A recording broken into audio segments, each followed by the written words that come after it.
Links to previous episodes are given in the video description, so don't forget to like, subscribe and share the video. Marked twice, loved once. Episode 8. Chapter 85. Nora's POV as he gently squeezed me, his words sent shivers down my spine, and a soft moan escaped my lips. I yearned for his touch, wanting him to explore me further, but my anticipation was met with disappointment as he stopped and locked his gaze with mine. "I love everything about you," he said, a weak smile on his face, followed by a gentle kiss on my forehead. I could sense a mixture of desire and guilt in his eyes, which seemed to hold him back from indulging fully. I rested my head back on his chest, and a silly thought came to my mind. "Do you want to know what I like about you?" I asked, and he hummed. With a momentary pause, I finally spoke up. "I like your strength," I began, feeling his chest rise and fall with a chuckle. "You're probably the strongest person I have ever known." My words seemed to resonate with him, evoking a sense of pride. "I love how protective and caring you are," I continued, my voice filled with sincerity. "And I also love how fearless you are." With those words, he placed a tender kiss on my forehead, his affectionate gesture making my heart flutter. I lifted my head from his chest, locking my gaze with his.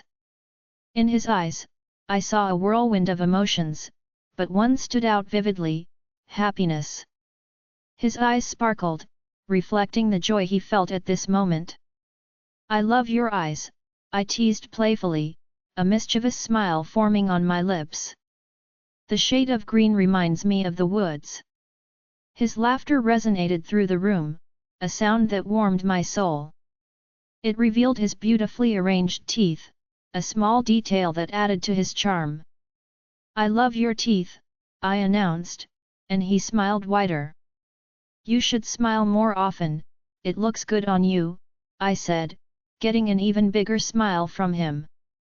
"I love your blonde hair and how you tie it up in a short ponytail," I said, slowly caressing his hair and feeling its soft texture. "I was thinking of cutting it," he teased, and I frowned. "You wouldn't dare," I retorted, and he chuckled, cupping my face. "I was just joking," he said, giving me a quick peck on the nose. I smiled and looked down at his beard. "I love your beard. It's just the right amount," I complimented, while gently caressing it. "I was thinking of growing it out more," he teased, and I frowned, but I knew he was joking. Moving away from his beard, I touched the tip of his nose. "I love your nose. I love how pointed it is," I said, and he smiled widely. Moving away from his nose, I gazed lustfully at his lips. "Kiss him," Lolita urged, but I held back, knowing that he would be the one to eventually kiss me once I'm done. "I love your lips," I whispered, my voice filled with desire and anticipation. His lips curved into a mischievous grin, understanding the longing in my eyes. I could feel the tension between us, growing stronger with each passing moment. As if reading my thoughts, he leaned in closer, his warm breath against my skin. I could feel his lips slightly brushing against mine, teasingly close but not quite touching. It was an exquisite torture, but I held my ground, determined to make him take the next move.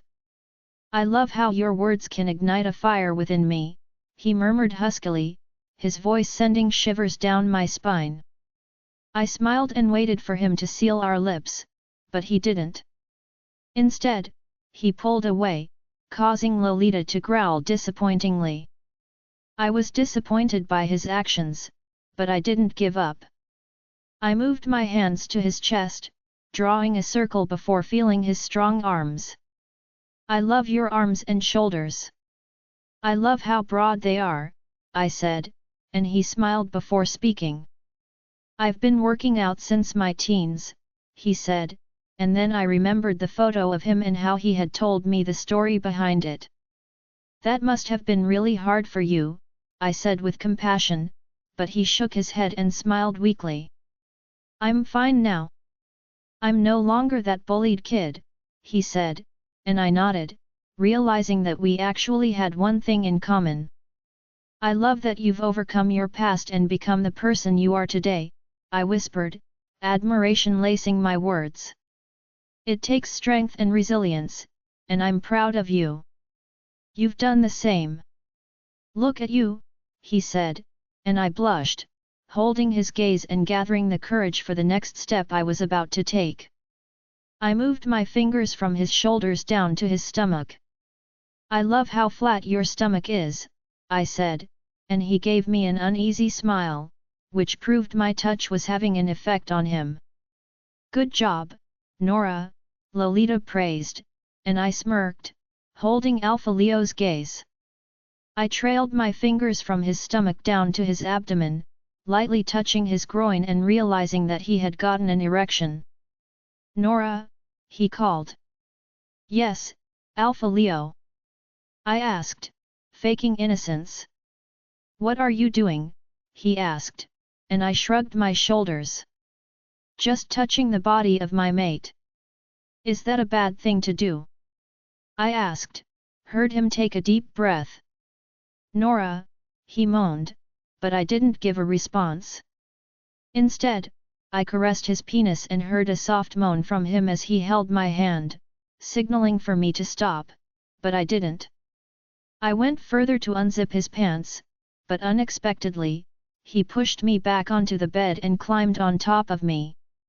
With panting breath, I saw him hold my gaze as desire for me filled his eyes. He fixed his gaze on my lips while I impatiently waited for him to seal our lips, but he didn't.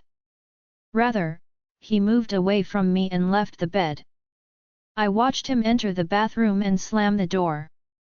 Filled with mixed emotions, I stared at the closed door, wondering why he was stopping himself from touching me, not even with a kiss. I lay back on the bed, ashamed and angry at myself for acting so desirous. Nora, not now, Lolita, I snapped, and she fell silent. I drew the blanket to my body, covering myself, before closing my eyes. I heard the door open but didn't bother to open my eyes, even when I felt him lay on the bed beside me. I noticed he went silent for a moment before shifting closer to me. Nora, he called out, but I didn't respond. I'm sorry for acting that way, he paused, and despite my anger, I just wanted him to explain himself. The problem is not you, but me, he said, getting me curious. The thing is, my wolf Ethan is a very dominant wolf. His words made me realize the name of his wolf is Ethan. Nice name, Lolita spoke, while I frowned. The last time I was with a woman was 2 years ago, and it was with your sister, he announced. I haven't been with her or anyone after that event, he explained, and I remained silent, eager to hear more. Nora, the thing is, I'm scared of touching you because I know I will definitely lose control and go further than I should, and the thought of that scares me. You don't know how much I yearn to touch you, to kiss your lips until they are swollen. You don't know how much I yearn to touch every part of you, but I can't do it because I know myself and my wolf, he explained, and I found my anger fading away. I know that you have been touched by Madison, we didn't have sex, I murmured. I know that, he said, and I sighed. What I'm trying to say is that Madison's wolf is different from mine. Madison is a hybrid, and I'm a pure wolf. Not all werewolves can touch their mates without ending up having relation with her, especially if he hasn't touched her or she hasn't been marked by him, he explained, and I sighed to myself because he was right, and I hadn't even thought about it. We both remained silent until I felt his hand on my shoulder. Can you turn and look at me, he pleaded, and I hesitated before turning to hold his gaze. I held his gaze and could see sincerity and love for me in his eyes. I love you so much, Nora," he confessed, his voice filled with longing. "And if I'm lucky, one day I will have the chance to touch you or perhaps make love to you, but not today." I smiled and nodded at his words. I couldn't help but feel a mix of admiration and sympathy for him. He was showing strength by holding himself back, even though it was clear how much he wanted me. "I'm sorry for," I tried to speak. "There is nothing to be sorry for," he interrupted and placed a kiss on my forehead before pulling me into his arms and making my head rest on his chest. I closed my eyes, feeling his steady heartbeat against my cheek, and drifted off to sleep. Alpha Leo's POV today is Sunday, which means she will be leaving tomorrow, and the thought of that saddens me. But I have to face it because she doesn't belong to just me. Sitting on the couch, I stared at her sleeping. Her hair scattered all over her face, her legs curved, and noticed how she covered herself with the blanket. A big smile appeared on my face as I kept staring at her. I could actually stare at her all day and not get tired. As if she noticed I had left the bed, I saw her touch the side where I lay. Then a frown appeared on her face before she opened her eyes. I watched her stare at my side of the bed before she got up and saw me seated on the couch across from her. "Good morning, Nora," I greeted, and she smiled before rubbing her eyes with her hands and leaving the bed. As she walked up to me, I couldn't help but lustfully stare at her. She looked incredibly hot in the short nightwear she was wearing. Gosh! I released a throaty groan as she reached where I sat and sat on my lap, her hands wrapped around my neck. "Good morning, Alpha Leo," she greeted, and I smiled, wrapping my arm around her waist. "It's Leo for you," I said and placed a quick kiss on her forehead before looking into her eyes, eyes that intrigued me. "How was your night?" I asked. "I was in your arms, so it was definitely nice," she spoke, and I smiled. She returned my smile and rested her head on my shoulder. We were both silent as we pondered our different thoughts. In my thoughts, I was wishing my days with her wouldn't come to an end, but I knew it was not possible. "Once it's Monday, she's leaving. What are you thinking?" Nora asked after several minutes of silence. As Nora's question broke the silence, I shifted my gaze from my thoughts to her face, still nestled against my shoulder. I smiled softly, tracing circles on her back with my fingers. "I was just thinking about how much I'll miss you when you leave tomorrow," I admitted, my voice tinged with a hint of sadness. "This weekend we spent together feels too short." Nora lifted her head slightly, her eyes holding mine. I leaned in, placing a gentle kiss on her cheek before speaking again. "But I also know that you have to leave, and I'm not stopping you." She smiled weakly before speaking. "I feel the same way, Leo. Being with you has been incredible, and I cherish every moment we spend together." Her words made me smile, and I placed a kiss on her forehead before pulling away. "Could you get up? I have something to show you," I said, and she stared at me with curiosity. "What's that?" she asked curiously. "You'll see," I said, and she gave me a suspicious look before getting to her feet. I stood up, walked up to my drawer, pulled it out, and took out the small box before turning to Nora. "What's that?" she asked while staring at the box in my hand. "It's a gift. I ordered it from Spain and it arrived last night," I said, observing her gaze fixed on the small box with curiosity. As Nora examined the small box in my hand with curiosity, I couldn't help but feel a mixture of excitement and nervousness. I wanted to give her something special, something that would remind her of our time together and bring a smile to her face even when we were apart. I approached her, extending the box for her to take.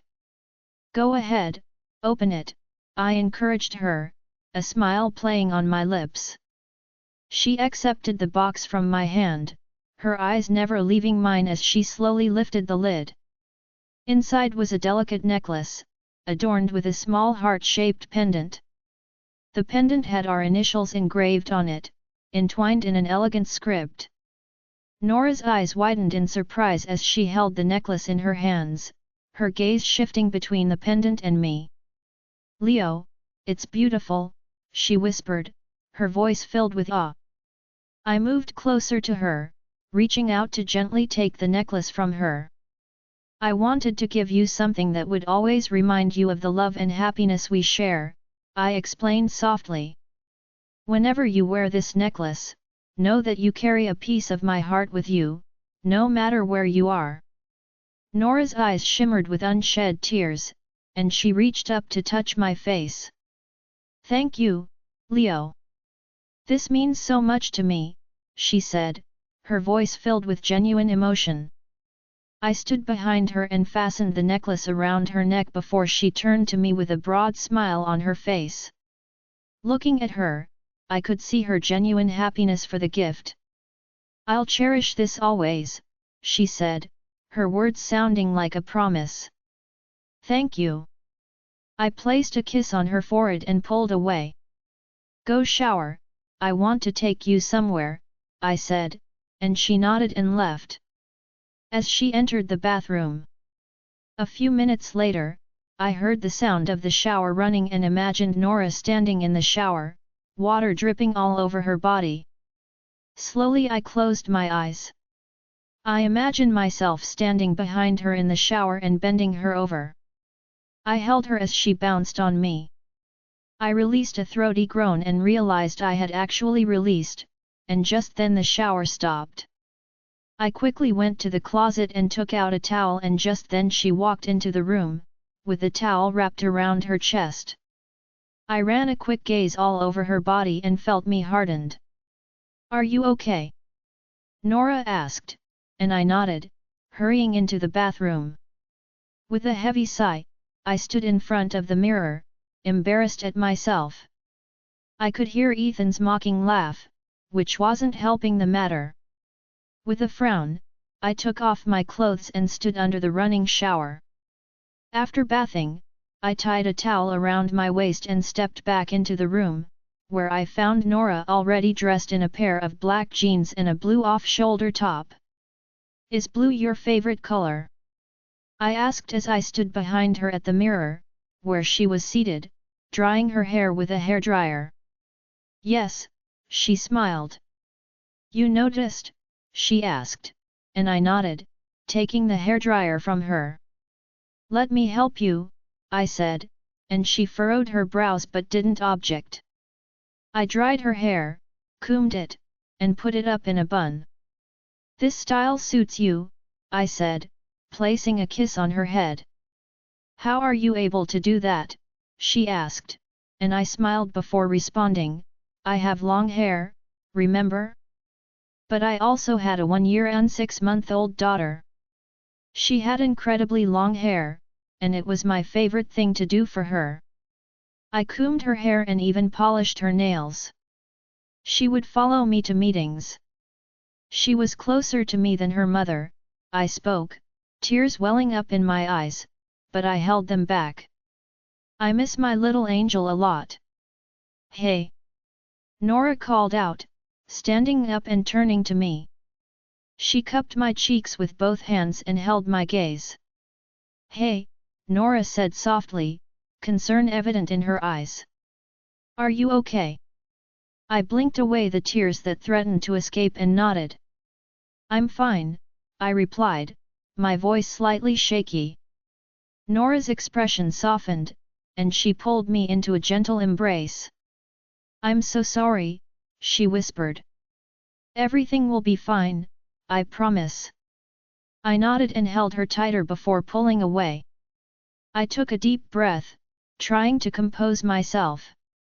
"It's okay," I said, my voice trembling. "It's been a while, but sometimes the memories hit me unexpectedly." She nodded and flashed me a warm smile. "I'm sorry for getting emotional," I said, my voice steadier now. "I didn't mean to bring the mood down." Nora smiled gently and shook her head. No apologies needed, she said, cupping my cheek. You will make an amazing father someday. Your kids will be fortunate to have you as their father. She said, and my heart swelled. But I think I will need the help of a professional like you, I said, and she chuckled. A professional? I don't have kids yet, she argued. No, but you are good with children. You could basically mother 10 children, I said, and she laughed loudly, hugging me tightly. Alpha Leo, you didn't tell me you wanted a football team. Nora's POV. Where are we going? I asked Alpha Leo, who was sitting in the driver's seat of the car. My personal woods. I go there when I want to relax, he said, and I smiled. After a few minutes of driving, Alpha Leo parked the car at the side of the road, and we both got out. It's over there, he said, pointing to the other side of the road. He took hold of my hand, and we entered the woods while I looked around. You mean no one comes in here? I asked curiously. Yes, this place is beyond boundaries, he responded, and I nodded. With thrilled eyes, I moved my gaze around, admiring the beauty of the woods. I have been to the woods countless times, but this place seemed different. The woods were filled with tall trees and undergrowth, creating a shaded and calm environment. The forest floor was covered in fallen leaves, moss, and other vegetation. You like it, he said, breaking my trance, and began taking off his clothes, which confused me. What are you doing? I asked nervously, swallowing hard. I want to shift into my wolf, that means I have to take off my clothes. What were you thinking? He asked with a chuckle, which annoyed me. You should have informed me earlier, I grumbled and watched him take off his shirt, revealing his muscular chest, which made me gulp and turn around. I heard his annoying chuckle at my reaction, but I didn't say a word. I hate how his shirtless body made me feel, reminding me of last night, despite the fact that we didn't do anything. Don't you want to see me shift? He asked, but I shook my head, my cheeks turning red.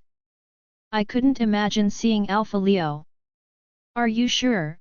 He flirted teasingly, but I scoffed and folded my arms. I heard the ground shake a little and strange sounds behind me, but I didn't dare to take a look. A few minutes later, I heard heavy footsteps approaching me before I felt a soft fur touching me, forcing me to turn and meet a gigantic black wolf. Holy Mother, I blurted in shock and took steps backward, but he didn't come after me. I stared at the gigantic wolf before me and realized it looked exactly like the wolf in the picture in the mansion. It's you. I asked to be sure, and he nodded his head. You are massively big, I said through the mind link, and he chuckled. How do you expect an alpha wolf to look? He asked, and I smiled. Despite knowing it was Alpha Leo, I was still a bit scared of the wolf before me. I have seen wolves apart from mine, but I haven't seen an alpha wolf this huge and fearsome.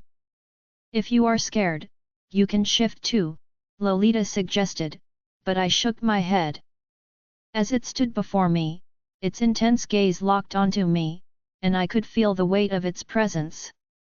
Its piercing eyes were a deep, soulful green, betraying deep intelligence and cunning.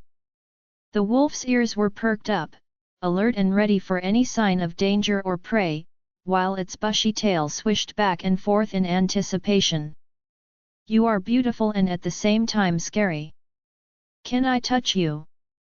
I asked, and he responded by nodding his head. I tentatively reached out my hand and hesitantly petted the wolf's fur. It was surprisingly soft, and as I continued to pet him, I felt a sense of calm wash over me. I couldn't believe I was standing in the middle of the woods, petting Alpha Leo's wolf. It was surreal, and yet it felt so natural. Mine. Lolita howled in my head, causing a familiar feeling to blossom within me. I didn't know how long we stayed like that, but it felt like an eternity. Eventually, his wolf stood up and walked over to where his clothes were kept, and without being told, I knew he wanted to shift back to his human form. I turned and heard the cracking of bones behind me for a moment before everything went silent. I heard movements, and without being told, I knew he was getting dressed. "You can turn around," he announced. "Are you certain?" I asked, tensed and with a gulp. I couldn't believe that he was right behind me. "Yes," he assured me. With his words, I turned and saw that he was only in his boxers, which made me gulp and look away. "You are not properly dressed," I grumbled with a frown. "That's because we are going for a swim." Without waiting for my response, he began walking away. "Where?" I asked and quickly followed him, but he didn't give a response. He led me further into the woods until we reached a river. "Wow!" I exclaimed in shock and watched him jump into the water, splashing water on me. "Come in," he said, but I shook my head. "Will you come, or will I do it myself?" he threatened, forcing a nervous gulp to go down my throat. "I'm not a good swimmer." I brought up an excuse, but he didn't pay attention to it. 1, 2, 3, fine. I blurted and went for the zipper of my dress. Slowly, I removed my gown and was left with my underwear.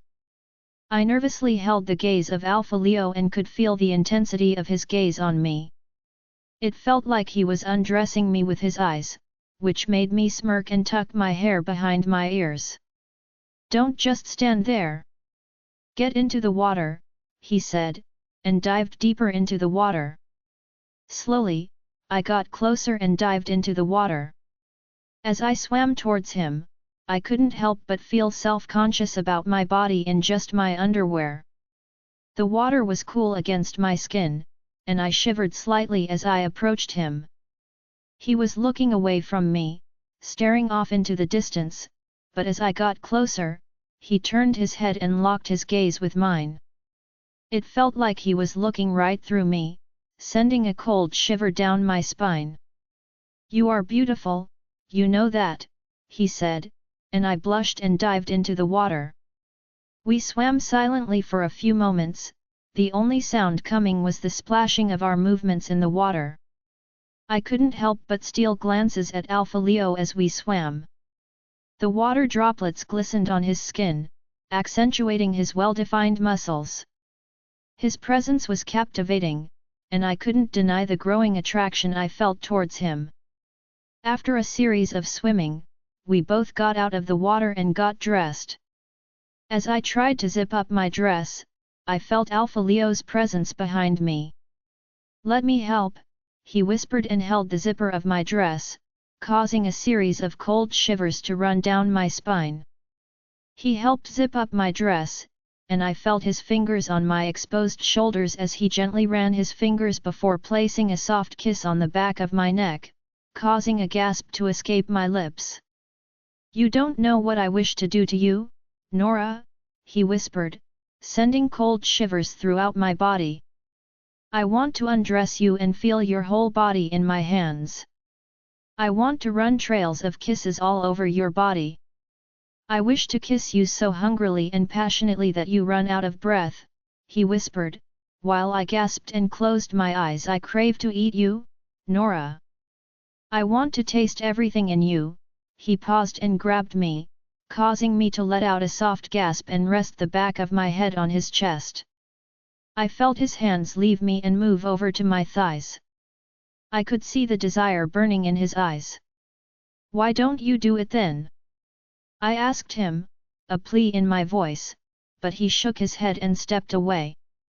"Not now, Nora, not now," he said, and I got frustrated. Why would he say those words to me if he didn't want it? Or was it that he was teasing me? "Alpha Leo, are you playing hard to get?" Nora's POV. We were both silent as he drove on. Throughout last night, he tried to talk to me, but I refused to listen to his words. I was angry and mad at myself for acting like a horny. After what happened in the woods yesterday, Alpha Leo has been begging me, telling me the reasons why he couldn't touch me.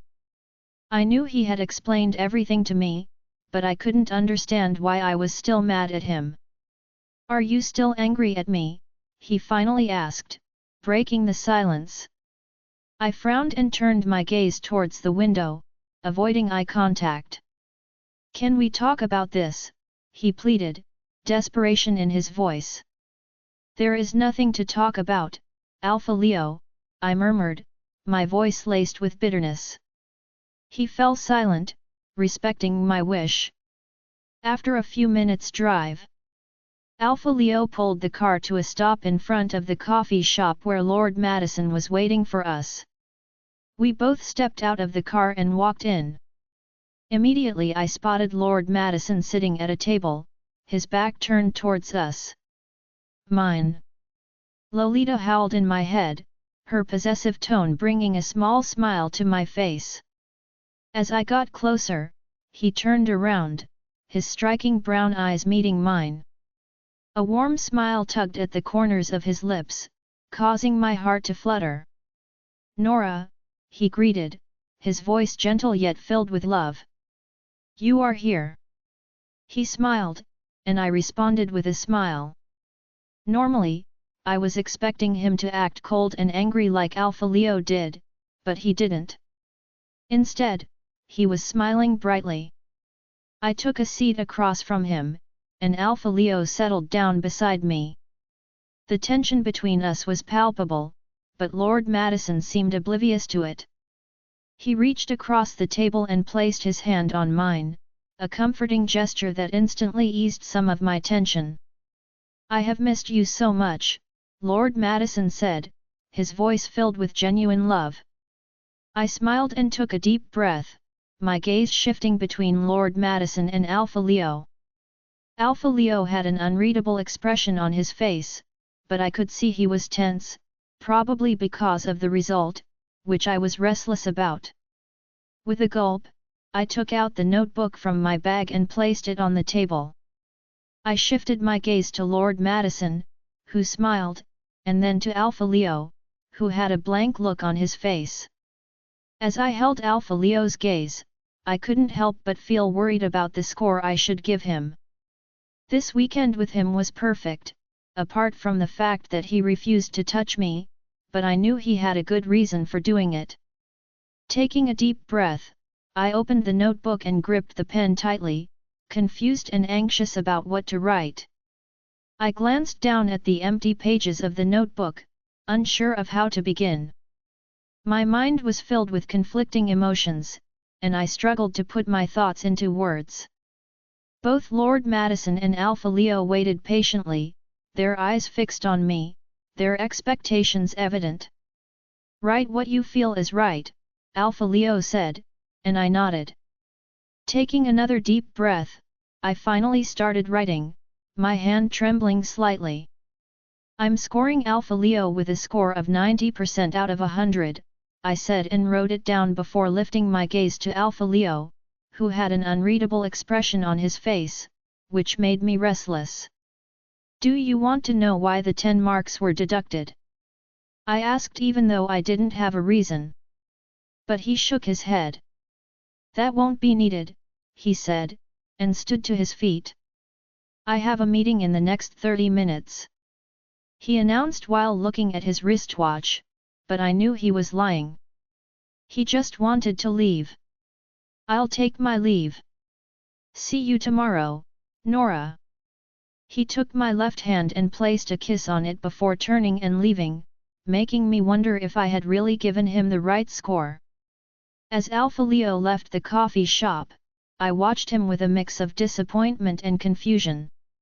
His departure left me with a lingering sense of unease. I turned my attention back to Lord Madison, who was watching the scene unfold with a blank expression in his eyes. Nora, are you okay? He asked, his voice filled with genuine worry. I forced a smile, trying to reassure him. "I'm fine, Lord Madison. It's just, things are complicated right now," I said, and he nodded. "I understand, but you can handle it, right?" he said, and I smiled weakly.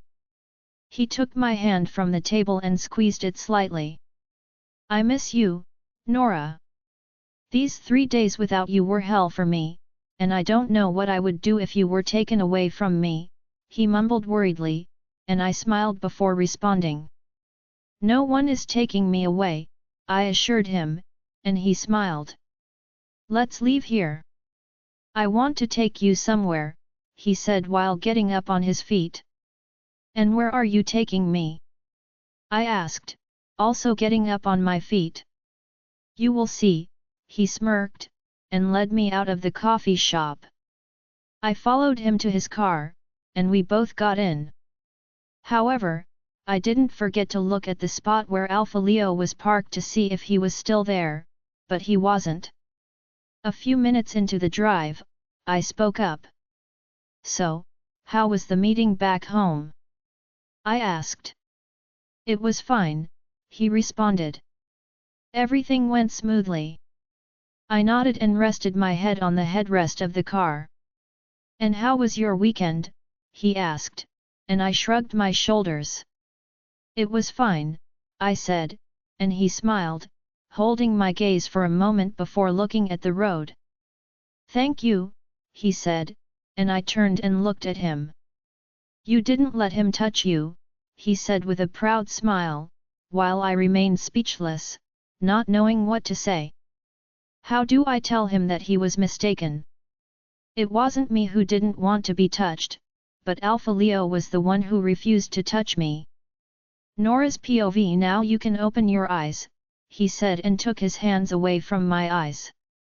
Slowly, I opened my eyes and was shocked to see what was before me. Before me was a white private jet, and the captain and hostess stood beside it. "Lord Madison?" I asked. "I'm taking you to my home," he said, and I gulped and stared at him with a widened expression. "For real?" I asked, and he nodded. "Don't worry, I'll make sure you are here first thing in the morning," he assured me, and I smiled, eager to see his home.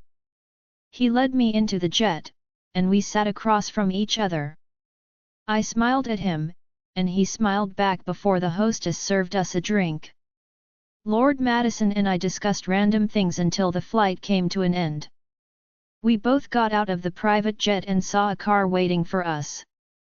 We got in, and the driver drove off. A few minutes into the drive, Lord Madison spoke. "This will be your home soon," he said, and I smiled and relaxed my head on his shoulder. The drive fell into a comfortable silence until I noticed the car drove into a big gate. As the car drove into the mansion, I couldn't help but stare at the massive white-colored building before me. "This is home," Lord Madison announced while getting out of the car. He stretched out his hand to me, which I took, and got out of the car. As I stepped out of the car, I saw well-built men at each corner of the house guiding it. They lowered their heads to Lord Madison, who nodded and led me inside the mansion. As we entered, we were greeted by the maids who stood in a line to welcome me, and all I did was smile warmly at them. "Come, let me show you the library I redesigned for you," he said, and I smiled because he knows me too well now. I followed him up the stairs until we got to the second floor, where he stopped at the first door. He held the door open for me, and I stepped inside, taking in the sight before me. The room was filled with shelves upon shelves of books, creating an atmosphere of knowledge and comfort. Soft lighting illuminated the space, and a cozy fireplace crackled in the corner, casting a warm glow. "Take a look," Lord Madison gestured for me to explore, and I couldn't help but run my fingers along the spines of the books, taking in their titles and imagining the stories they held within their pages. It felt like a sanctuary, a place where I could escape into different worlds and discover new adventures. Feel free to make yourself at home here, Lord Madison said, his voice filled with warmth. I know how much you love books, and I wanted you to have a place where you can retreat and find solace. I turned to face him, a mix of gratitude and awe in my eyes. Thank you, I whispered, touched by his thoughtfulness. This is more than I could have ever imagined. Lord Madison smiled, his eyes gleaming with affection. I want you to be happy here, Nora. This is just the beginning. There is so much more I want to show you, and I can't wait for you to experience it all. I smirked at his words and turned to him with a seductive look. Why don't you show me and let me experience them, I said while running a finger on his chest, and unexpectedly he lifted me up from the floor and carried me to the big table. I watched him clear the books on the table with one hand and made me sit on the table. I held his gaze and could see burning desires for me in his eyes as he slowly unbuttoned his shirt, while I nervously licked my lips and watched him go shirtless before me. He moved closer to my left ear and whispered, I have always imagined this, you here on this table, and me with you. He said, and I gulped as his words made all the hair on my body stand.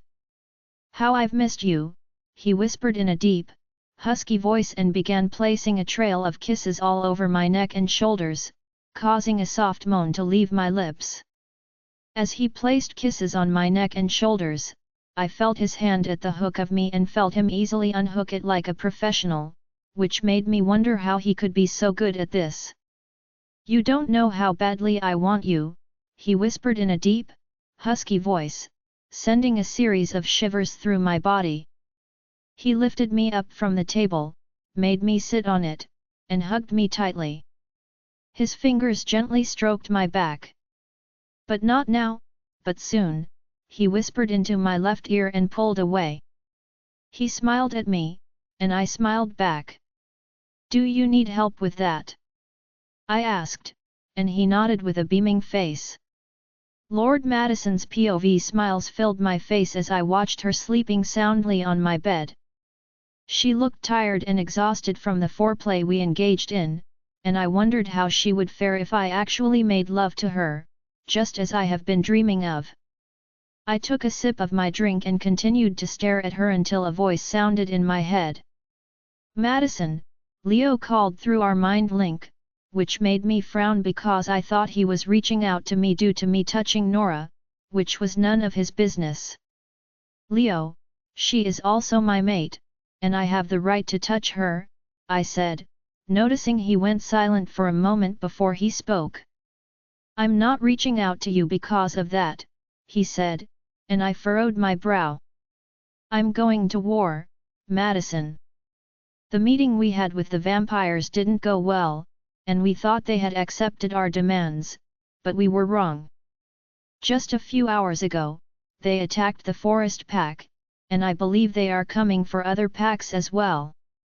The werewolves have declared war, and we will be fighting on neutral ground, the boreal forest, in a few hours from now, he said, and I groaned, standing to my feet. Leo remained silent for a moment until I decided to speak.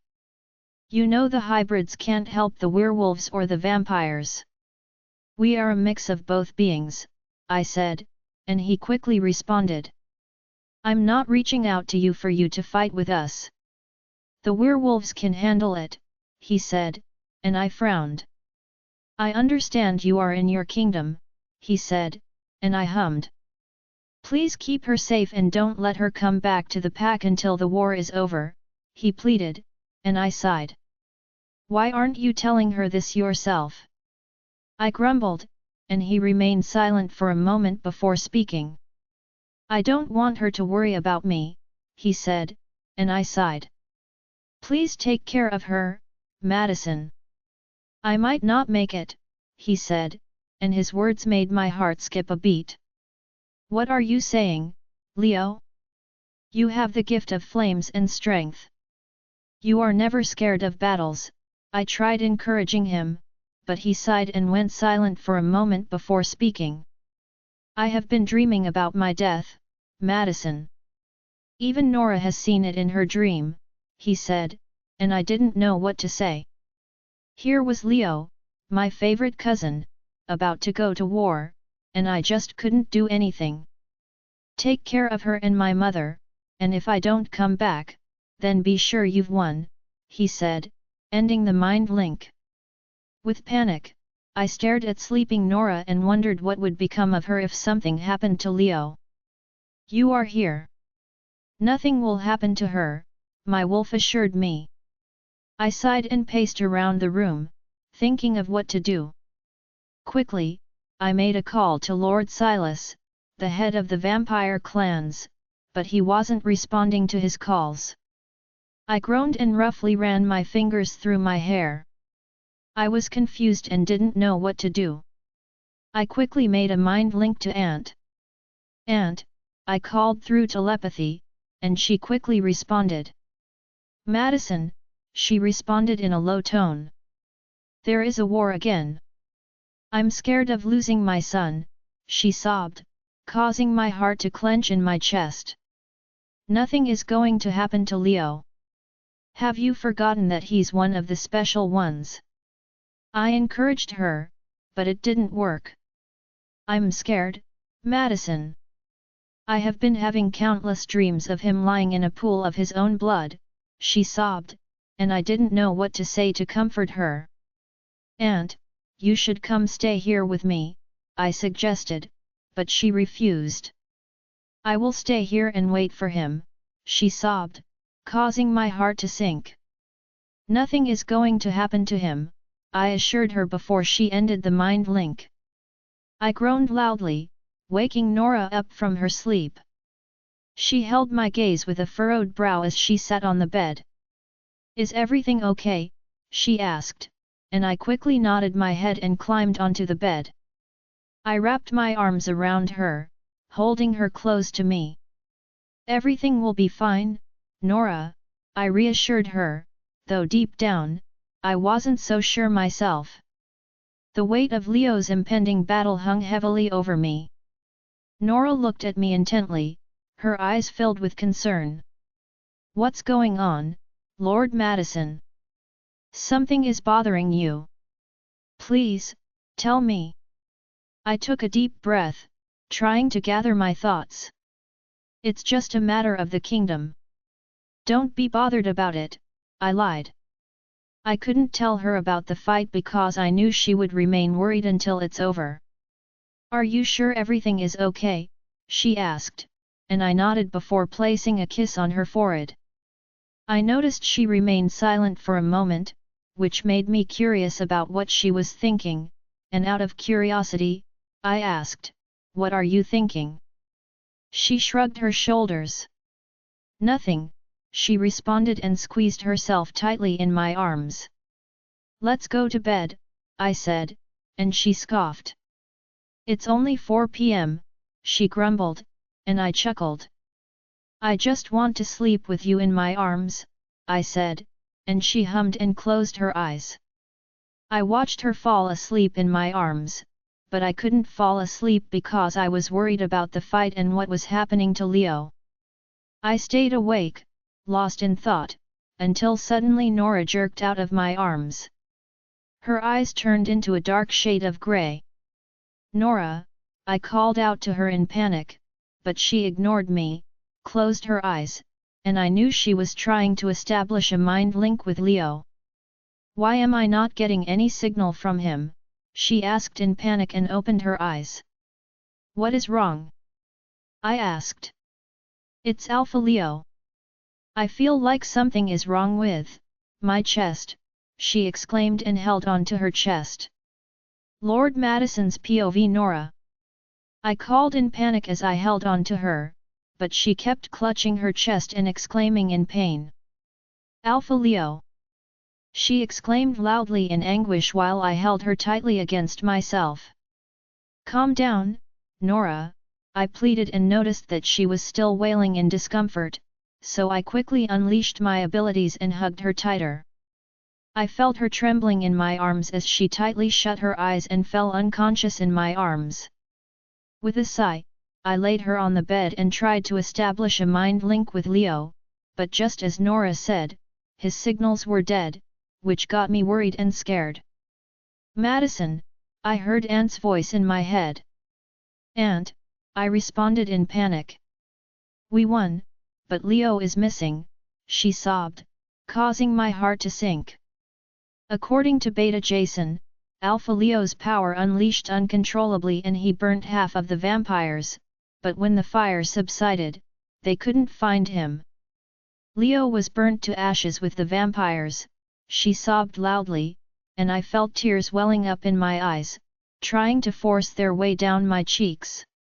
"Leo is gone, my life is gone," she sobbed loudly, causing me to sink onto the sofa.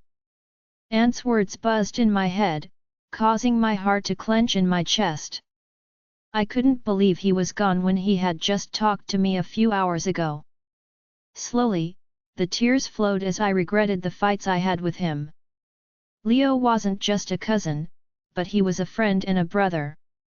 Sadly, our relationship went sour when we both fell for the same woman. "Get search parties to look for his body or anything that belongs to him," I suggested, and Aunt responded. "We've found something that belonged to him. It's his wristwatch, but it was burnt beyond recognition," she mumbled through tears, and I took a deep breath and stared at Nora, who was unconscious. If she could be in such pain, then it meant only one thing. Leo was gone. What am I going to do? How do I live without my Leo? She asked in tears, and I couldn't find the words to comfort her. She continued sobbing until she ended the mind link. Gulping in pain, I stood to my feet and walked over to the bed where Nora was lying. I took a closer look at her and saw a droplet of tears fall down her cheek despite her eyes being closed. "Nora," I called but didn't get a response from her. I climbed onto the bed and lay beside her before pulling her to myself and squeezing her in my embrace. I noticed her body was extremely cold, which made me panic. "What is wrong with her?" I asked my wolf, who quickly gave a response. "We need to act fast. Her wolf is in pain, and she might lose it," he said, causing me to furrow my brow. "But I'm here. I'm also her mate," I responded, frightened. "The bond of a first mate is stronger than that of a second chance mate," my wolf responded, causing a frown to appear on my face. "What do we do?" "I don't want her to lose her wolf," I spoke. My wolf remained silent before finally speaking. "You have mark her as yours. That way, the bond she has with Leo would be broken, and she would only belong to you," my wolf suggested. I lay there, stunned, as my wolf's words echoed in my head. The idea of taking advantage of Nora's vulnerable state to mark her as mine felt wrong. She had just lost a mate, and it didn't seem fair or respectful to force myself upon her in such a moment of grief. But my wolf had a point. If Nora's wolf was in pain and at risk of being lost, I had to do something to strengthen the bond between us. I couldn't bear the thought of losing her too, especially when she needed someone to lean on now more than ever. I took a deep breath and carefully moved away from Nora, giving her space on the bed. I sat at the edge, contemplating the situation. It was a difficult decision to make, and I needed to weigh the consequences of my actions. "There is no other way, Madison. Why are you reluctant to do this? It's not like you are doing anything wrong. She is also our mate," my wolf urged, while I remained silent, wondering if Nora would understand the situation. "Alpha Madison," I heard Nora weakly whisper behind me and quickly turned to see her eyes slightly open. "Nora!" I called and went over to her. "Are you okay?" I asked while pulling her into my arms. "Alpha Leo, something is not right. My wolf, I feel I'm losing it," she mumbled in pain, and I sighed and placed a kiss on her forehead. I'm here. Nothing is going to happen to you, I comforted her and noticed her body was getting colder. The more time we waste, the more dangerous it would be, my wolf urged me, and I didn't know what to do. I struggled with the conflicting thoughts in my mind. On one hand, my wolf urged me to take action to save Nora's wolf and strengthen our bond. On the other hand, I couldn't ignore the moral dilemma of taking advantage of her vulnerable state. Nora, I need to talk to you about something, I stammered, unsure of how to approach the delicate matter. I took a deep breath, trying to find the right words. Nora, I understand how much you're hurting right now, and I want to help. But what I'm about to suggest, it's not an easy decision, and I want you to know that I would never force anything on you. I looked down at her and noticed her eyes were tightly shut and her face etched with pain. I think I'm dying, she whispered, causing fear to envelop my entire being. And exhausted. I turned to face her and cupped her face in my palm, staring deeply into her gorgeous sea blue eyes. Lord Madison's POV. No, you're not, I affirmed, stroking her hair back to calm her down. I hated to see her in so much pain, it was hard for me to bear, and I knew I had no choice but to tell her. Nora, I called her name softly, and all that left her lips was a whimper. Gently settled her back to the bed as I watched her face contour in pain. Lord Madison, please don't leave me, Nora said as she grasped my arm and pulled me down to her. As much as I hate to see her in pain, I needed her permission so I could help her. You are in pain, Nora, and I need to help you, I'll mumble. Please, was the only word that escaped her lips, and it seemed the pain was getting so intense that she couldn't bear it. Nora, I wish there was another way, but I have to mark you. I said and saw her slowly opened her eyes. It's the only way to claim you as mine and stop this pain. I pleaded and saw tears streamed down her cheek. This was not how I planned my first time to be. She whimpered in tears, causing my heart to clench. I watched her tightly closed her eyes for a moment before she finally nodded, giving me approval. After I got her approval, I slowly began taking off her clothes. I promise I will make you feel better. It won't hurt, Elle assured her, just to make her feel comfortable. I finally took off her dress and threw it away, then stared down. They were perfect. Even if this wasn't my first time seeing it, I couldn't stop. Honestly, this was the best of my life, and I wouldn't want to ever let her slip off my arm. Are you okay? I asked, looking down at her. She seemed shocked by the passionate intimate we just had, which caused her to nod bluntly. Come here, I said, pulling Nora into my warm, strong embrace. I love you, Nora, I confessed to her as I stroked her hair until she fell asleep. I relaxed my head on hers, relieved she was feeling better now just as expected, but then I thought of Leo. Nora's POV. Slowly, I opened my eyes, feeling the pain pulsating throughout my body. But the pain that caught my attention the most was the one on the crook of my neck. I reached for it and ran my fingers over the mark, memories flooding my mind like a movie. Alpha Leo, I whispered in agony as tears welled up in my eyes.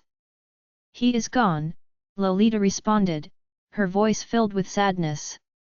And Lord Madison had to mark us as his because of the pain we were both going through.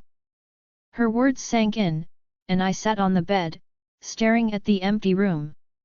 I closed my eyes, attempting to establish a mind link with Alpha Leo, but his signal remained silent.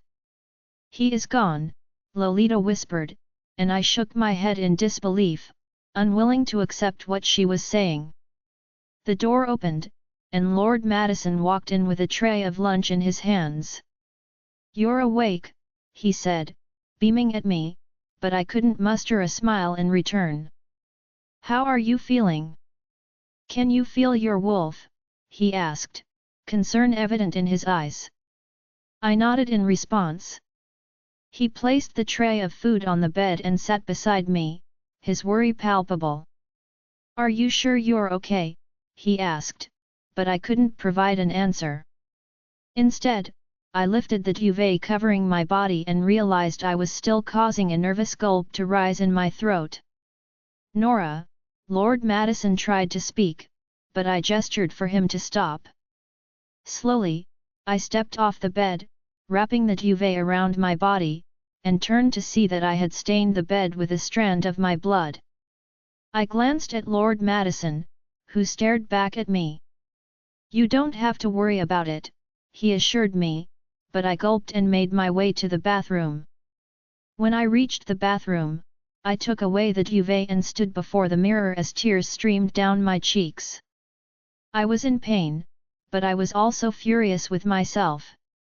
Alpha Leo had only died hours ago, and instead of mourning him, I had slept with my other mate. "Nora, don't blame yourself," Lolita tried to encourage me, but it wasn't helping. I didn't regret having sex with Lord Madison, but doing so on the day Alpha Leo died was something I felt immense guilt about. Tears continued to flow down my cheeks as I left the mirror and walked into the shower. With shaky hands, I turned on the water, and instead of standing beneath it, I collapsed onto the floor, resting my back against the wall. I drew my knees to my chest, burying my head in between them, while the cold shower poured heavily over me.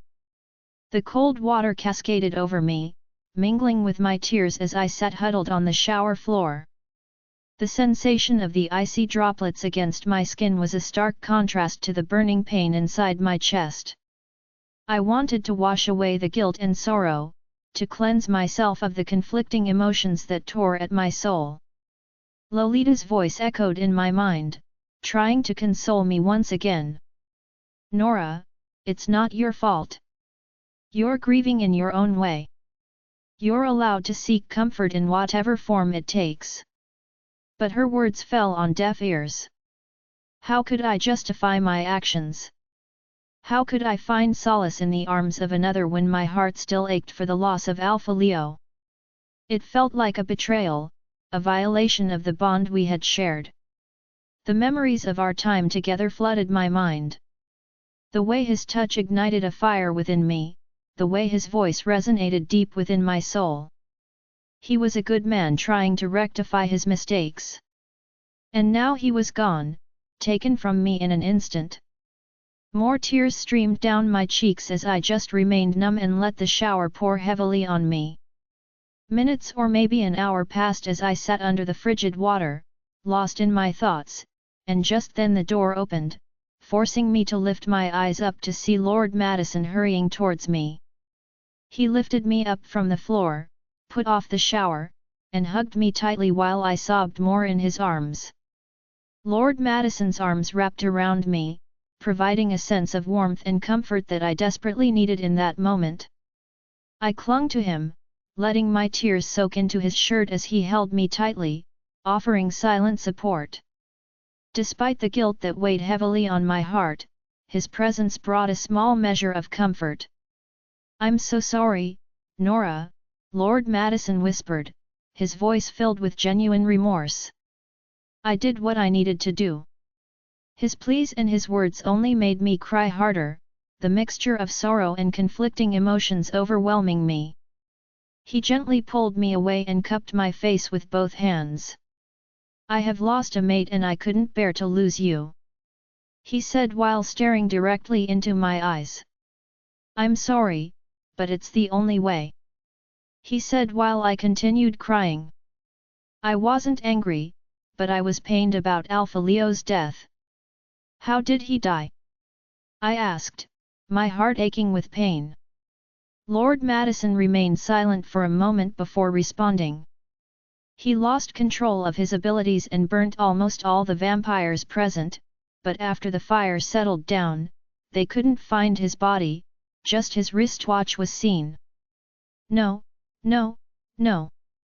I cried out and tried falling back to the floor, and Lord Madison held me back, but I tried to break free from his grip. Take a grip of yourself, he said in a frustrated tone. You've lost a mate, I get it, but I'm here, I'm also your mate. He yelled and angrily let go of me. Lord Madison's POV. What do you think you're doing? My wolf asked, but I groaned and left the bathroom. I returned to my room and paced around, filled with anger, pain, and frustration. I was angry and saddened by Nora's behavior. This was our first time having sex together, but she seemed unaffected. I knew she was mourning Leo, but what about me? I'm here with her, and she doesn't even seem to notice. I continued pacing until I noticed she came out of the bathroom, a towel wrapped around her chest. I held her gaze and saw that her eyes were red, which broke my heart. Mine, my wolf howled in my head, filling me with guilt. Where are my clothes? She asked while searching around. They are in the closet, I said and watched her open the closet, take out her clothes, and then close it. When I realized she was about to change, I looked away and turned my back to her, so she wouldn't feel uncomfortable. I was filled with guilt and knew I shouldn't have reacted the way I did.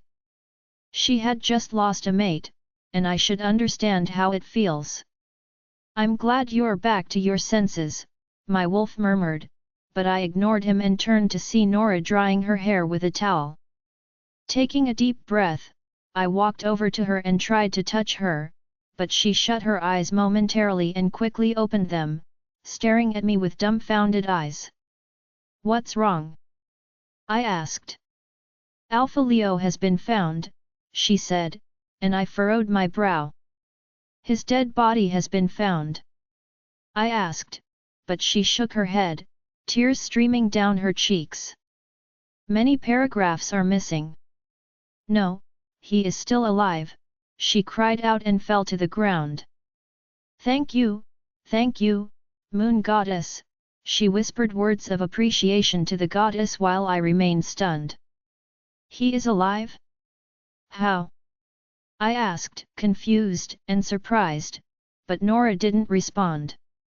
Instead, she continued crying, but this time it wasn't tears of sorrow, but tears of joy. Knowing I wouldn't get an answer from Nora, I decided to make a mind link to my aunt and instantly received a response.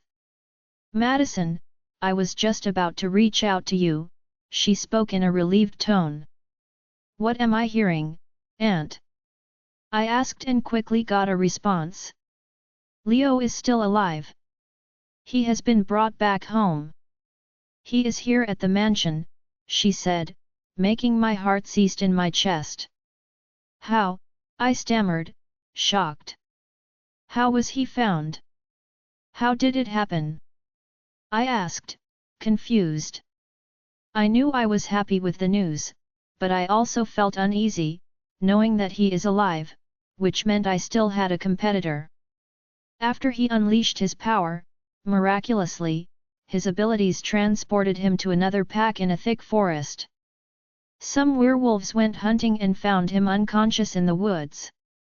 They quickly recognized him and informed us, she explained, leaving me short of words as I stared at Nora, who was still murmuring words of thanks to the goddess. Madison, you have to come quickly. He is still unconscious, which isn't a good sign, Aunt pleaded. I'm on my way, Aunt, I responded and ended the mind link. Nora opened her eyes and quickly stood up. We need to go now. He is still unconscious, and that's not a good sign, she spoke in a hurry.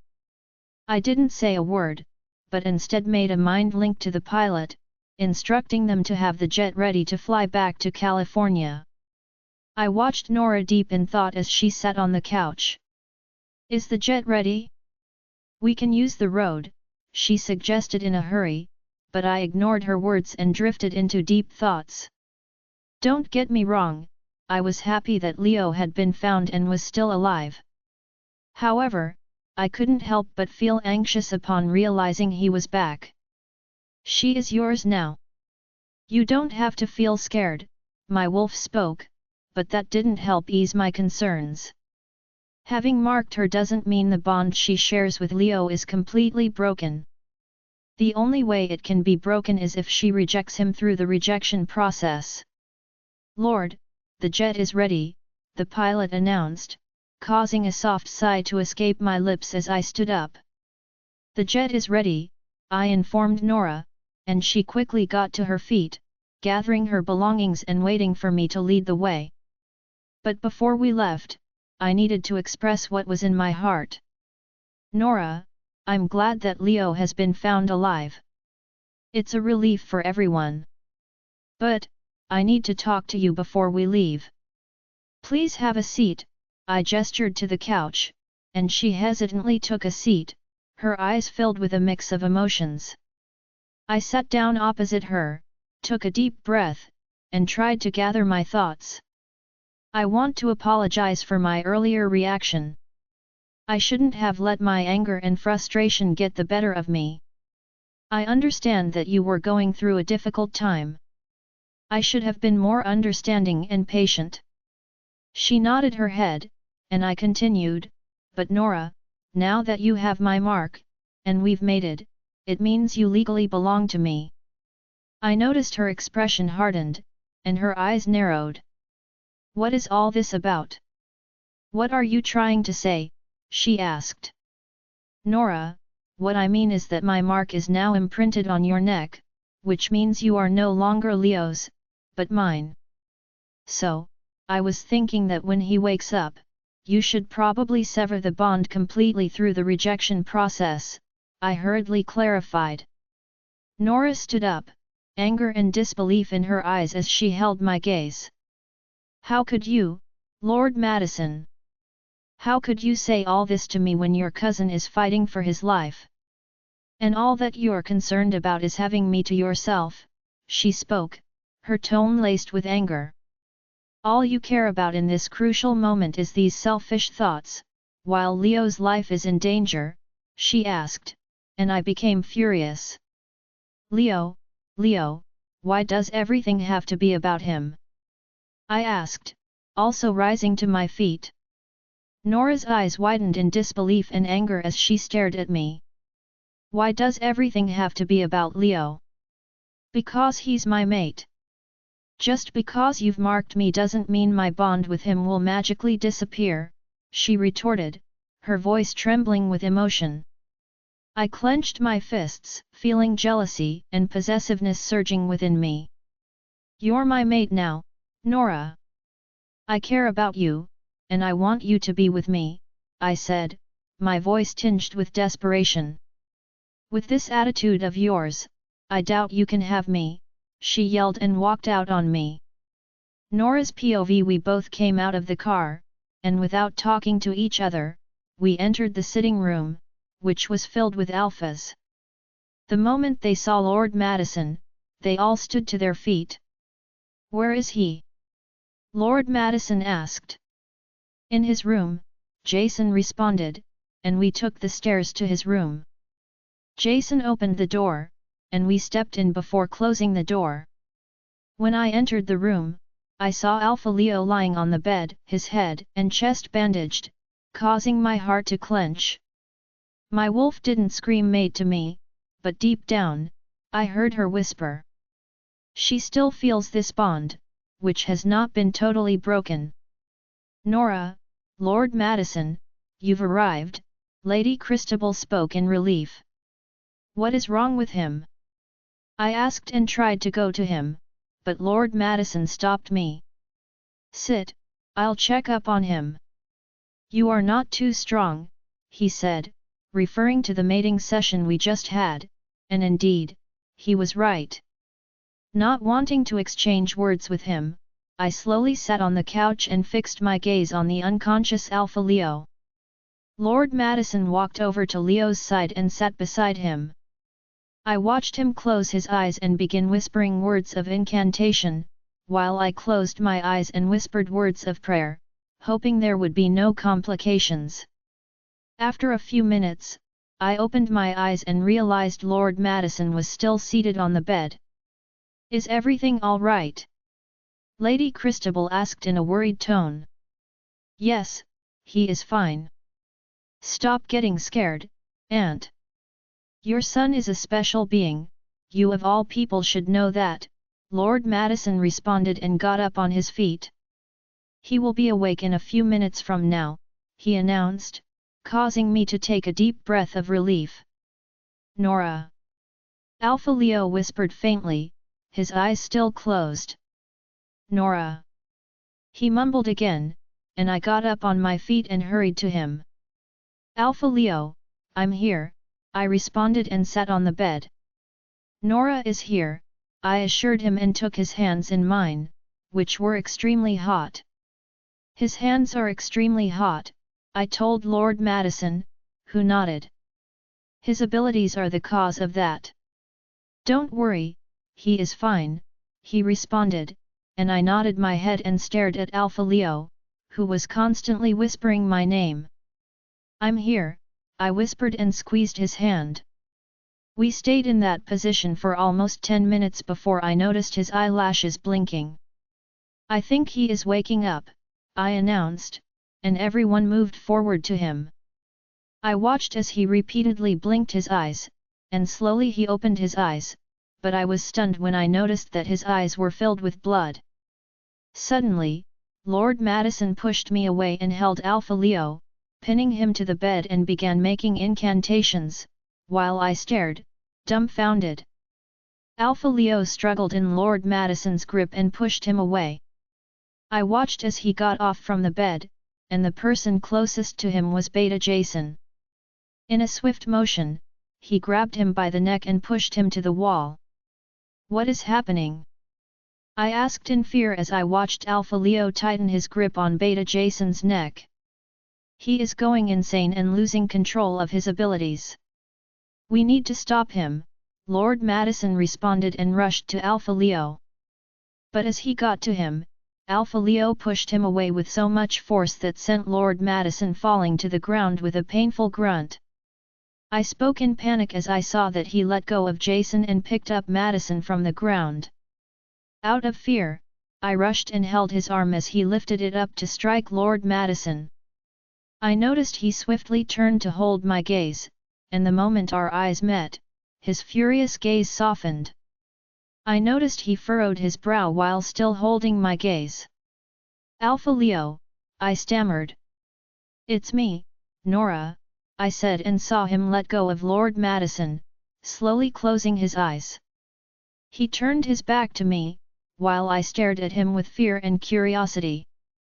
"Nora, leave this place," Lord Madison spoke, but I ignored him. Leo would never hurt me, I could see it in his eyes. Slowly, Alpha Leo turned back, and this time his eyes were back to their normal shade of green. He held my gaze for a moment, and without saying a word, he went back to the bed and sat on it, while his head was lowered to the ground. As I watched Alpha Leo sit on the bed, his head lowered, I couldn't help but feel a mix of relief and concern. Relief that he seemed to have regained control, and concern for what had just happened. The room was filled with tension, and everyone stood there in silence, unsure of what to do next. Lord Madison, though shaken from the fall, regained his composure and approached me. "Nora, are you all right?" he asked softly, concern evident in his voice. "Yes," I nodded. Lady Christabel walked to Alpha Leo and squatted before him, her hands on his shoulders. "Son, are you all right?" she asked with worry.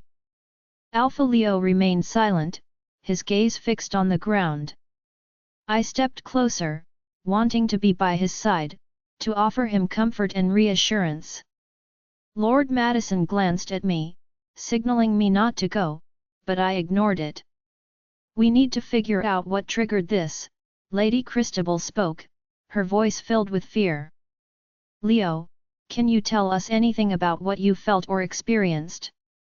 Alpha Leo slowly raised his head, and his eyes met mine once again. There was a flicker of confusion and pain in his gaze, but also a glimmer of recognition. "Nora," he whispered, his voice filled with a mix of emotions. "Alpha Leo," I responded and tried to take a step closer, but then I noticed his eyes went to the left crook of my neck where Lord Madison's mark was imprinted. I cursed under my breath. Nora's POV, a nervous gulp passed my throat as I held his gaze, which was filled with a mixture of emotions. He stared at the mark one more time while I nervously licked my lips. I noticed he shifted his gaze away from me and glanced at Lord Madison for a moment before closing his eyes. "Nora, move away," Lord Madison spoke, but I didn't. He might lose control. "Everyone should leave the room," Lord Madison instructed, but I still didn't move an inch. "Something tells me he would never hurt me." "Nora!" Lord Madison yelled my name and gripped me by the wrist, trying to pull me away, but I refused.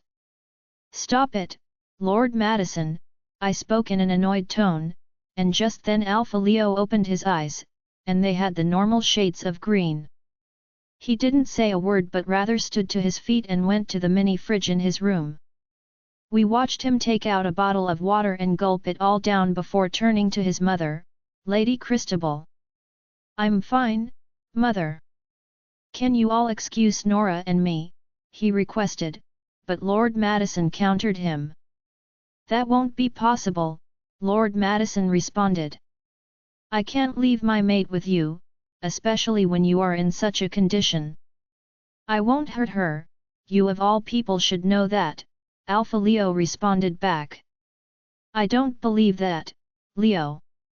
Your abilities are going out of control, and I can't leave my mate with you," Lord Madison declared. "She is still my mate, Madison. The bond hasn't been fully broken," Alpha Leo responded back. Lord Madison, fueled by anger, approached Alpha Leo, his eyes burning with intensity, while Alpha Leo looked calm. "She is now mine legally. We've mated, I had with her, and gave her my mark.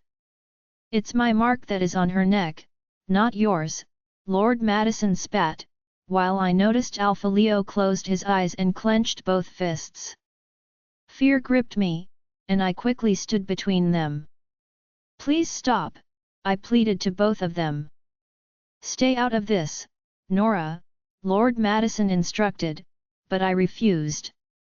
I looked at Alpha Leo and noticed his eyes were open, and they were their normal shade of green. "You all can leave," he spoke and walked out on us. I watched him enter the bathroom and slam the door, causing me to flinch. Intense tension filled the room as everyone was occupied with their thoughts, including me. I was worried and curious about what Alpha Leo would be thinking in his heart. Probably he would think I obviously wanted Lord Madison's mark and saw his supposed death as an excuse to have it. "Do you think he will be okay?" Lady Christabel asked, and Beta Jason responded, "He will be fine, but I think he needs some space, so I'll advise we all leave," he said, and Lady Christabel nodded. "Let's leave," Lord Madison said, but I shook my head in disapproval. Taking a deep breath, I turned to Lord Madison and gently placed my hand on his arm. "Please, let me talk to him," I pleaded, my voice trembling slightly. "I need to understand what's happening, and I believe I can reach him." "No." Lord Madison refused. "Why do you have to see and talk to him?" he asked, causing a frown to appear on my face. "You are mine, Nora. You are my mate, you have my mark," he said, causing my anger to flare.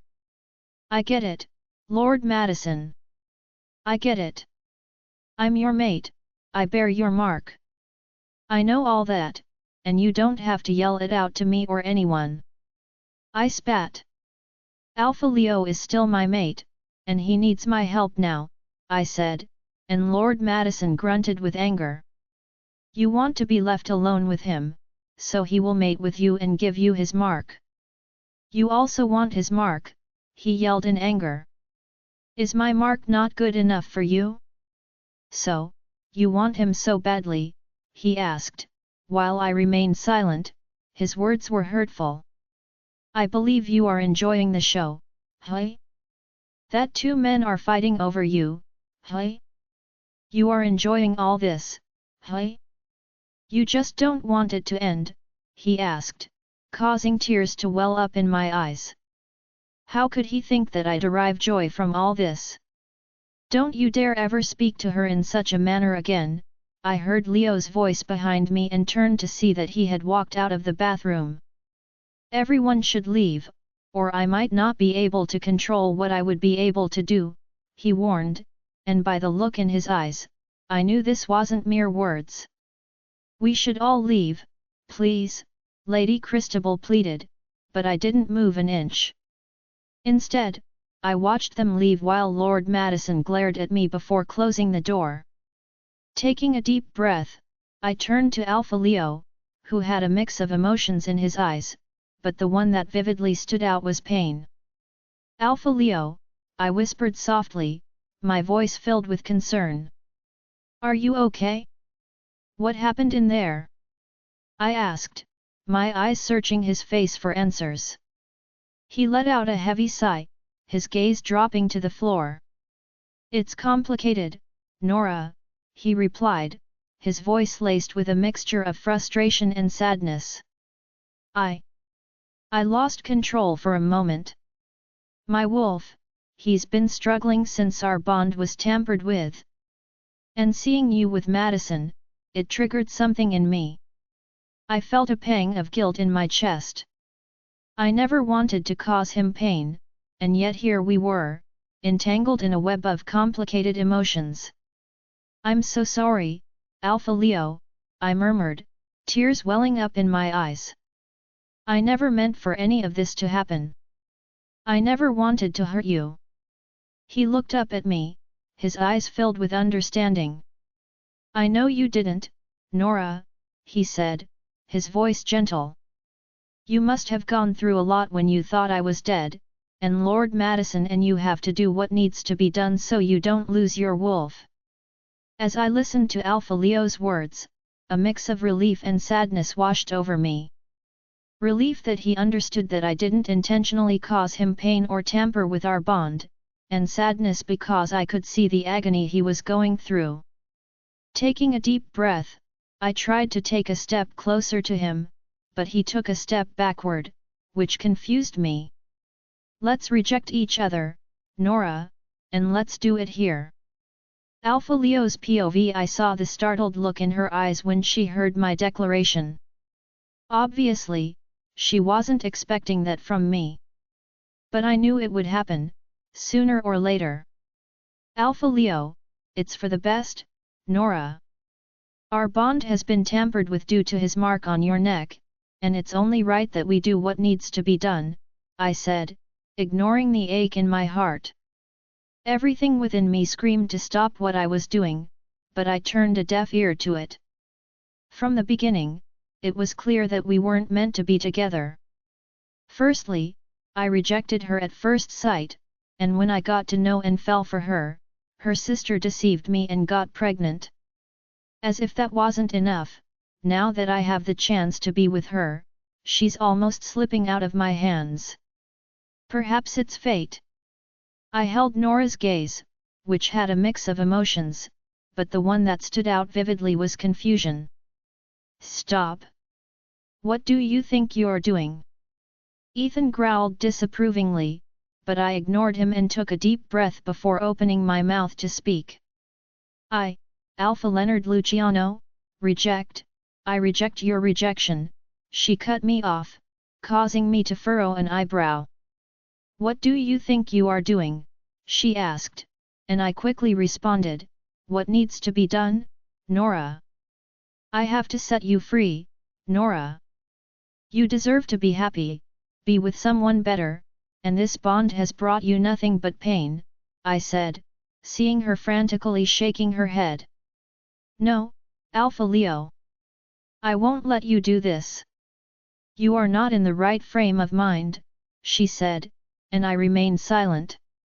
I get it that you have given up on this bond because I bear the mark of another on my neck, and you think it's best to break this bond. But I won't let you do it because you are not okay, Alpha Leo. Many paragraphs are missing. Your being and Wolf are not stable. If we go on with this rejection process, then your Wolf might lose control, and I wonder what you would do. Her words hit me like a punch to the gut. Nora was right, my Wolf and I were unstable. My Wolf and I might lose control after the rejection, but I was willing to take such a risk to set her free.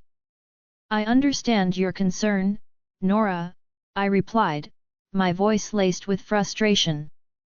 But I will be fine, I said, but she shook her head in disapproval. You are not fine, Alpha Leo. You can lie to others, but not to me. Something is wrong with you, and until you're fine, I won't go through this rejection process with you.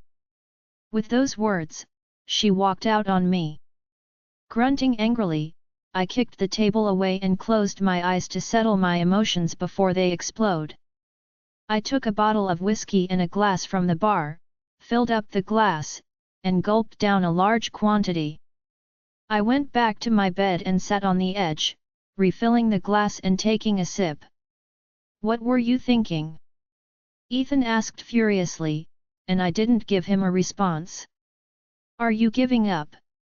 I have already lost her ever since Madison came into the picture, Ethan.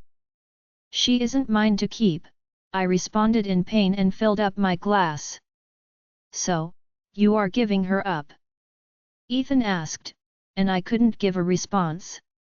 The door opened, and Mother walked in with a tray of food in her hands. Leo, she called out worriedly, and set the tray of food on the bed before sitting beside me. How are you feeling? She asked, and I quickly responded, I'm fine, Mom. I just lost control.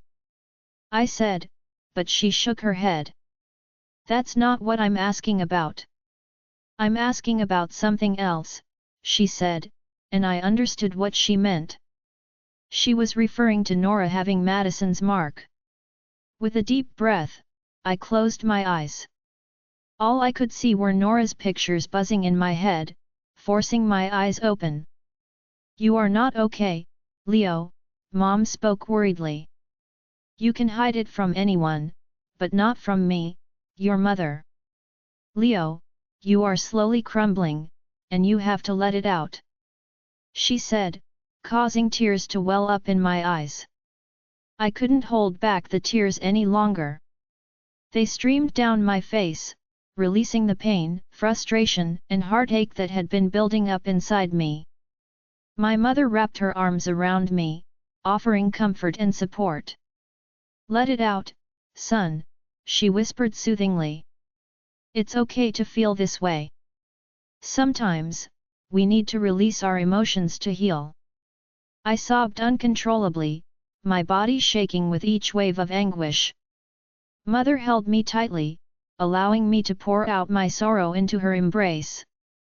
I could also feel the soft whimper of my wolf as I continued crying, not minding that it was in the presence of my mother. After what felt like an eternity, my tears subsided, leaving me emotionally drained but somewhat relieved. Mother handed me a tissue, and I wiped my tear-streaked face, taking deep breaths to compose myself. We both remained silent until Mother spoke up, breaking the silence. What are you going to do? She asked, and I didn't give a response, but it seemed she understood my silence. Are you sure you will be able to do it? Can you actually let go of her? She asked, but I didn't give a response. Instead, a thought came to my head, and I turned to hold Mother's gaze. Maybe you can help this pain go away, I said, and she stared at me for a moment before she understood what I meant. Mother has the ability to erase a particular person and their memories from your mind, but she will need your full consent to do it. No, Mother shook her head disapprovingly, scared that something would happen to me. I will be fine, Mom! I just want to let everything go. I'm drowning, Mom! I'm drowning in pain and misery, and it's not good for me and this pack. They need a sound leader, and right now, I'm not one. Nora's POV: I descended the stairs and met Lord Madison having a conversation with one of the alphas. The moment he saw me walking down, he gestured for me to come over to him with a wave. I walked over to them, and before I could say a word, he wrapped his hand around my waist and placed a kiss on my lips before pulling away. Alpha Grey, meet my second chance mate, he announced, and the man's eyes widened in shock. Are you for real?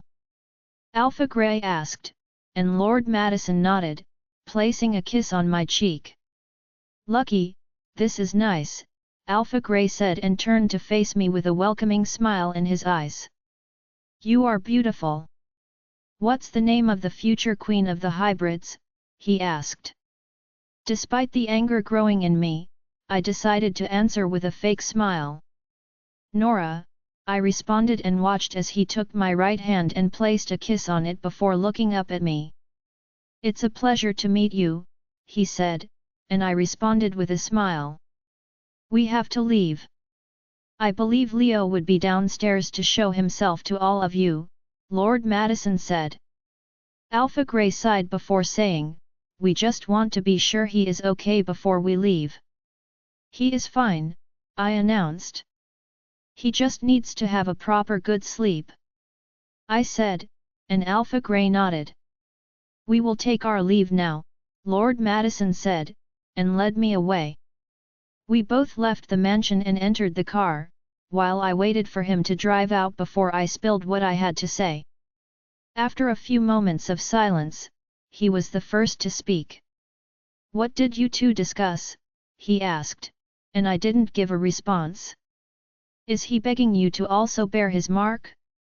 I bet he has realized that he has lost you to me and wants to place his mark on you. Alpha Leo is not selfish like you, I snapped angrily. You two are totally different. I yelled, and Lord Madison scoffed. Of course, we are extremely different, and you of all people should know that. I'm not the one who rejected you at first sight, he said, causing my anger to flare up. Yes, you are right. Alpha Leo rejected me at first sight because I didn't turn out to be the type of woman he had visualized for himself. He acted out of impulse, and he is suffering for it. But apart from that, Lord Madison, Leo is better than you in every aspect. If Alpha Leo was in your shoes today, he would have acted differently. He wouldn't start introducing me as his mate until I was ready for it. I clenched my fists, feeling the surge of anger passing through my veins. Lord Madison's words had hit a nerve, and I couldn't hold back my frustration any longer. Leo may have made a mistake in the beginning, but he has shown remorse and has been working to make things right, I retorted, my voice laced with bitterness. Unlike you, Lord Madison, he has shown me respect and understanding. He has never forced himself upon me or made me feel like a possession. Lord Madison's expression hardened, his grip on the steering wheel tightening. You think I'm forcing myself on you, he growled, his voice dripping with anger. You are my mate, Nora. I've been patient, waiting for you to come to me willingly. He scoffed. Patience? Is that what you call it? Kissing me without my consent, parading me around as your second chance mate without even discussing it with me first? That's not patience, Lord Madison. That's arrogance. He remained silent, his jaw clenched, while I continued to voice my anger. Leo may have rejected me initially, but he never treated me like a possession to be claimed. He respected my wishes and gave me the chance to decide for myself. And now, he's willing to give me up to you. I paused, taking a deep breath to steady my emotions. I can't deny that there's a connection between us, Lord Madison. I have feelings for you.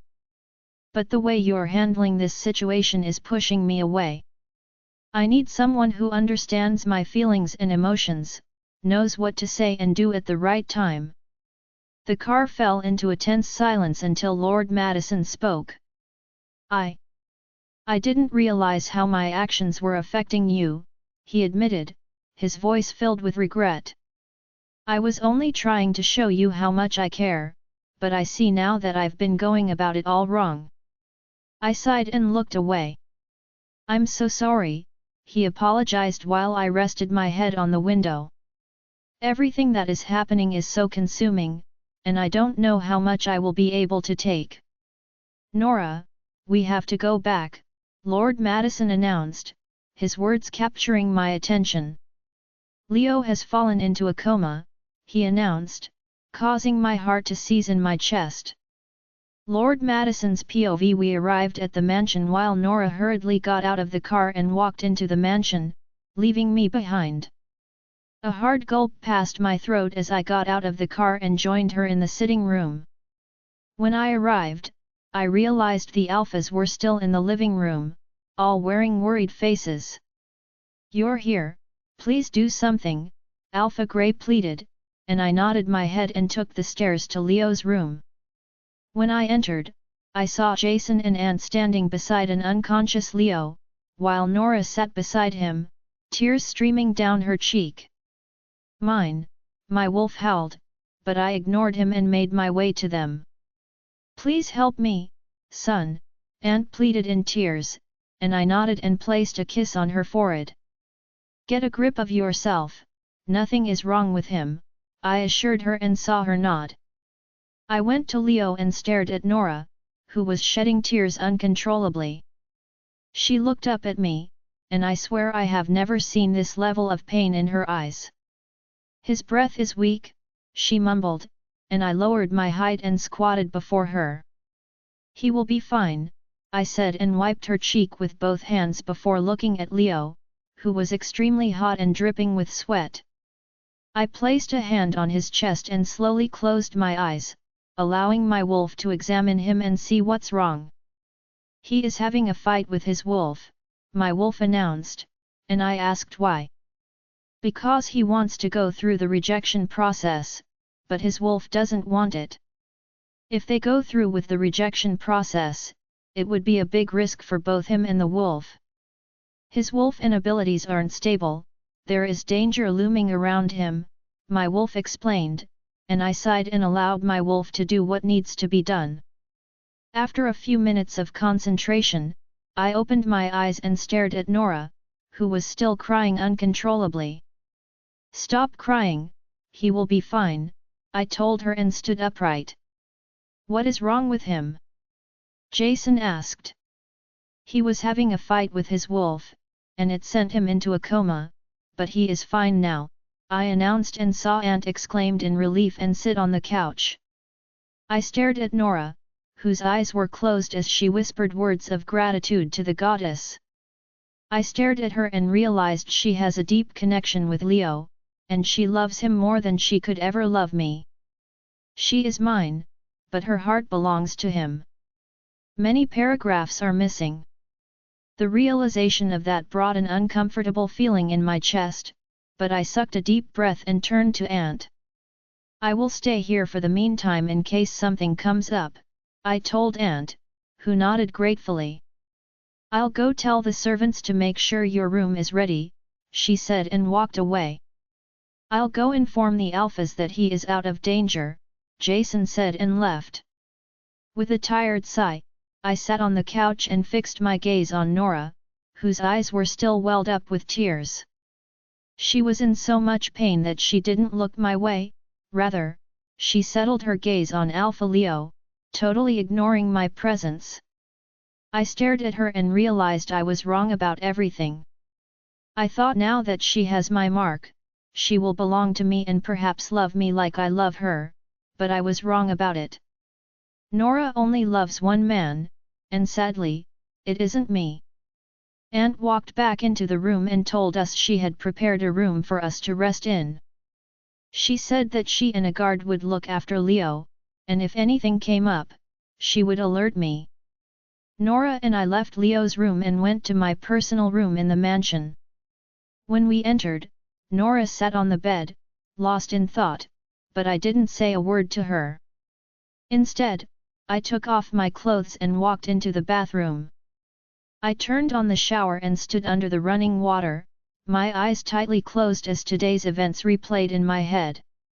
Don't jump to conclusions yet, she might just be worried about him, my wolf tried to comfort me, but I knew he was lying.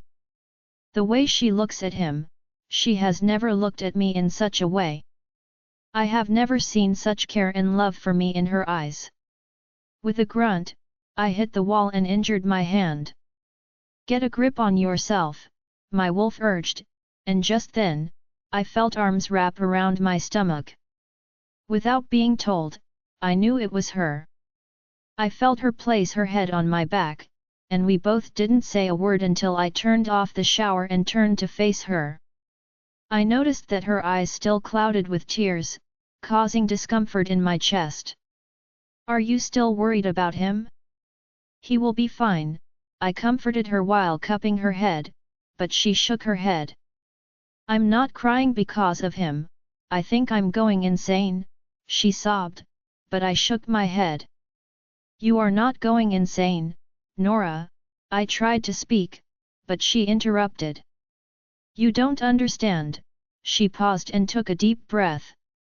I think I'm in love with both of you, she announced, and I gulped.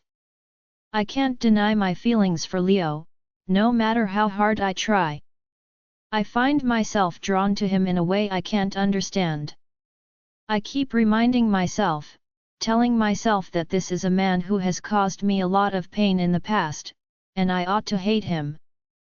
But the more I tell myself those things, the closer I find myself getting to him, she gulped and continued, Madison, you were my comfort when I was almost losing myself. You gave me love and hope. What I feel for you is something pure and lovely. I love you, Madison. Your arms feel like home, and I don't know if I would be able to live without you in my life. I love you so much, Lord Madison. Although I haven't said it to you or shown it, but I know what I feel in my heart, and that is love. She sobbed and dropped her gaze to the floor. Hearing her confession caused a mixture of emotions to swirl within me, but I knew I had to be honest with her. Nora, I whispered, my voice filled with a mixture of love and pain, I appreciate your honesty. It's not easy to admit such conflicting feelings. But love is a complicated thing, and sometimes it doesn't fit into neat boxes. I gently lifted her chin, looking into her tear-filled eyes. I love you too, Nora. More than words can express. But I also want what's best for you, even if it means letting you go. Her eyes widened, and she shook her head. No, Madison, I don't want to leave you.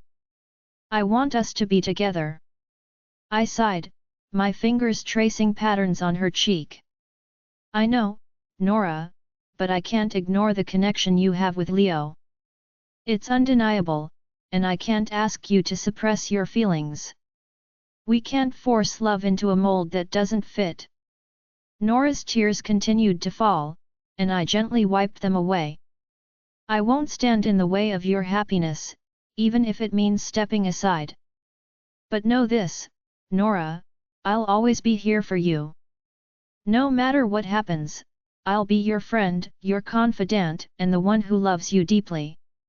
She clung to me, her voice filled with desperation. But I love you too, Madison. Losing you would break me.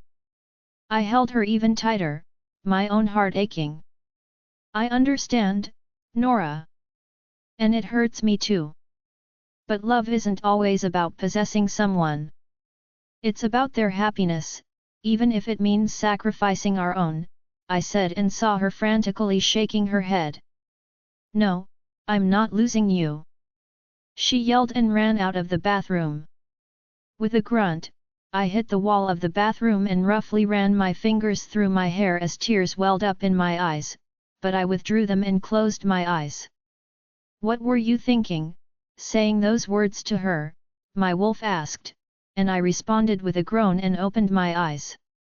I hurriedly tied a towel around my waist and walked into the room to find it empty. Nora was gone. Nora, where are you? I asked through the mind link, but she refused to respond. Nora, I tried speaking, but she closed off and blocked me from accessing her. I groaned and hurriedly dressed, not bothering to dry my hair. I left the room and walked into Leo's room to see him still sleeping, while Aunt was by his side. Did Nora come in here? I asked, but Aunt shook her head. Is everything okay? She asked, but I didn't wait to give her a response. Hurriedly descending the staircase, I crossed paths with Jason at the steps. Have you seen Nora? I urgently asked. Yes, she ran out of the mansion just moments ago. It seems she was crying. That's why I was on my way to ask you what happened, he revealed, causing an ache to surge in my chest.